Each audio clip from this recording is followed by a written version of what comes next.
All right, markets have been in and out of record territory, but again, concerns about a lot of unknowns like trade and what happens on that front has sort of whipsawed through these guys here. The question is for how long. Let's go to market watcher Murray Gunn, and we've got Jeff Saut with us as well. Now, Murray, you say we could be looking at the worst recession in 10 years, all this recent stuff notwithstanding. Why is that?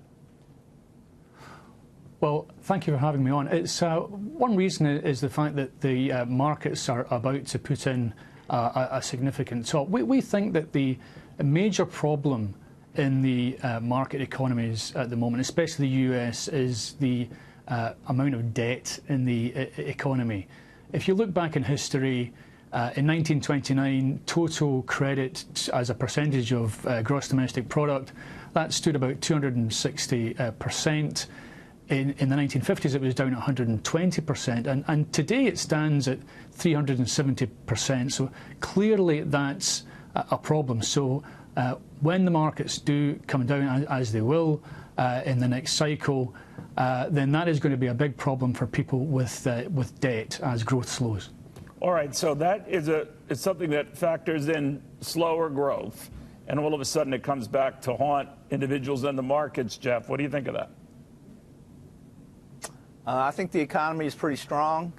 The real final sales figure that came out with the GDP, which is actually a better indicator of the economy than GDP because it excludes net exports as well as inventories, it came in at a plus 5.1%. We're looking for earnings growth of at least 20% for the next 4 quarters. So at least in the intermediate term, I don't see any problem with the economy. And I think the markets are going to trade higher. Does that debt worry you, though? Yeah, I mean, it's problematic. But people usually point to the debt to GDP. And it's high by historic standards, not as high as it was after World War II.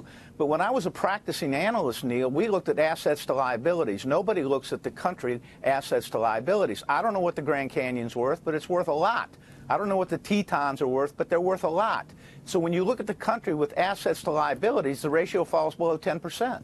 All right, there's something else where we look at debt to GDP, and right now our debt is moving over the combination of all our goods and services. So there are a lot of ways of reading this. Murray, you're of the mind that it's catching up. The inevitable is catching up. But again, to Jeff's point, we don't see that here. There's still a great deal of trepidation in the markets. Not everyone's participating. In fact, a good many are decidedly out of this market. So if there's a froth to follow, they're not following it. Well, the indicators that we're looking at suggest that sentiment is quite high. S&P 500 share buybacks are the highest on record. And if you look at economic sentiment, obviously the jobs market is exceedingly high. The jobs plentiful to hard to get ratio is the highest its level it's been. It's just past its 1969 peak, and it's the highest its level it's been since the late 1990s. So clearly, to any economist who thinks that markets cycle, then there is an issue coming. One thing we are also looking at is the trade issue as well. And as Mark Twain said, markets don't exactly repeat, but they rhyme. History doesn't repeat, but it rhymes. And one thing we're looking at is the Smoot-Hawley Trade Tariff Act of the 1930s. And most people think that caused the Great Depression when it came in 1930 or elongated it. But actually, there's a lot of rhyming that's going on between now and 1929. Herbert Hoover was elected president in 1928 on a protectionist mandate at that time for farmers.